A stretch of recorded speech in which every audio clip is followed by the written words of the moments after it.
One of the biggest ways I've reduced my workload as a stay-at-home mom isn't a productivity hack, a planner, or waking up at 5 a.m. It's hiring a house cleaner every other week. And before anyone jumps to conclusions, we're not living some influencer lifestyle over here. We still have laundry mountains and dishes in the sink and a feral toddler who's practicing for a career with the WPBL. Today I'm cleaning the house before the house cleaner comes tomorrow, which seems silly, but it's actually the way that we do it, so that way she can really focus on the tasks at hand instead of the stuff I can handle. I want to talk about what exactly we outsource, why we made this decision, and how it impacts my mental health, and also what the kiddos and I do when someone else is cleaning our house. Why we outsource. I grew up thinking that a housekeeper is someone that wealthy people have, and that's just not the case. As a stay-at-home mom, it's easy to assume that if I'm home all day, I should be able to keep up with everything like childcare and housekeeping and meal planning and errands and appointments and activities and being the emotional support everything for everyone in the house. And somehow, I don't know, we're just supposed to do it all. But if you've been following me for a minute, you know how much I struggle to keep up beyond the everyday to day. I rotate the dishes, I rotate the laundry, I sweep, sometimes I vacuum, but everything else just starts to accumulate while I'm focusing on the one things or some things. And before I know it, I'm literally drowning and I feel like I'm swimming upstream in housework. I basically realized that I was spending so much energy trying to just maintain the house that I wasn't actually enjoying life happening in it. So something had to give. Tasks that we outsource. So we have her focus on the bathrooms, deep cleaning the showers and the tubs and the toilets. She sweeps and she mops. I can sweep, but I hate mopping. She also vacuums. She does dusting because I'm a millennial. We don't dust. She does a deep clean in the kitchen, and she actually washes all the mirrors and the glass. Just what's not on that list. We still do the dishes. We still do the laundry. I don't expect her to pick up the kids' toys. I still make my own bed. Generally, we continue to keep the house functional, because this house cleaner isn't replacing my contribution to the household. She's taking the tasks that take the most of my time and energy, and then she's just helping me maintain a baseline. I think a lot of people think that when you hire help to clean your house, it means that you never clean again, but that's just really not the case. It actually means that we're no longer spending Saturday morning or whenever scrubbing 3 bathrooms while the toddler destroys the living room that you picked up earlier or the day before. Not only does this house cleaner do the things that I frankly don't have time for, but also she holds me accountable because I have to do this pre-cleaning routine to reset that baseline and keep it at a bare minimum, guest ready home, so that way when she comes in, she can do that tough crap that I don't want to do. This is where the real value is for me. The clean floors are nice and the sparkling bathroom is nice, and that's not actually what we're paying for. I'm paying for the mental bandwidth. There's less decision fatigue because I'm not constantly thinking about what I'm going to clean next. I'm not picking and choosing what needs to be done more because I only have 5 or 10 or 15 minutes. It's also been really easy to fall into this rut of acceptance with certain areas that get cluttered, like my dresser or the side table or whatever. And when you have someone in who doesn't see that same mess every single day, they can see it with fresh eyes and tidy it up from a new perspective. Then there's the less resentment for the household labor because it doesn't pile up so quickly. So I don't have to necessarily be all stressed out because it's constantly being brought back to this baseline neutral. I keep using the word baseline.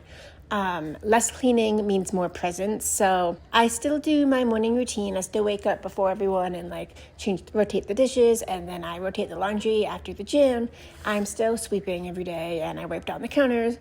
But the heavy work is done by the house cleaner every other week, which means I have more time and energy and patience for the toddler and for the rest of the family. Most importantly is the reduced overwhelm. I've said it 100 times. I am constantly drowning in housework. I feel like I'm drowning constantly.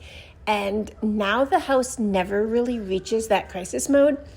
I literally felt like the housework anxiety was so strong, I could not breathe. It was so anxiety ridden. And now every 2 weeks at minimum, it gets back to this baseline, like I keep saying, and I can really reset and keep a fresh mind. I don't need my house to be Pinterest perfect. I just need it to be manageable. So every other week she comes in, she cleans, and it keeps me able to stop falling behind, and that way I'm not I'm not stressed out all the time by the state of the house.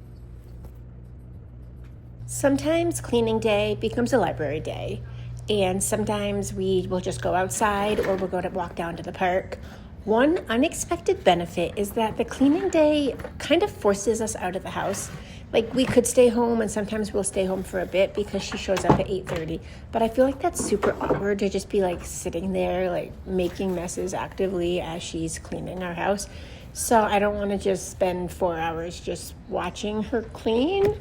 So we're not going to be couch potatoes, and instead of just like staring at the walls and feeling guilty about what I'm not doing and how I got the house to that state, even though I just spent the day before like resetting it to the best of my ability, me and my kiddo, we get to like spend some dedicated time together, which is like really nice. I'm not here to tell anyone that they need a house cleaner. If it's not in your budget, it's not in your budget. But I do think that moms are expected to like justify the spending money on support in a way that like people don't expect dads to. So ask yourself, like, what is your time worth? What causes the most stress in your home?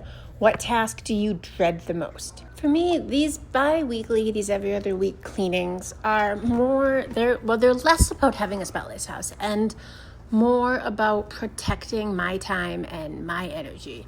So hiring a housekeeper didn't magically solve motherhood. My toddler still leaves a trail of destruction throughout the entire house, and the laundry still multiplies overnight. I still find moldy dishes in my big kid's room. The cat litter doesn't change itself, and we'd never ask her to do that. But it did remove a major source of stress from my life, and in this season of motherhood, that's worth every penny. So I'd love to know which household task you'd outsource tomorrow if someone handed you a budget for it. Would you get a house cleaner like me, or a private chef, or maybe a personal planner or a chauffeur? What would you do if you had the budget for it?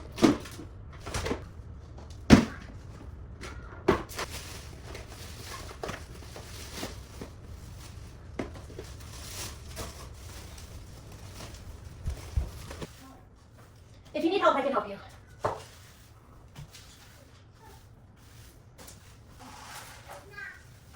And if you're navigating adulthood, you enjoy realistic motherhood content and maybe some military spouse life, make sure that you like this video, give me a subscribe, and share it out with your other mom friends.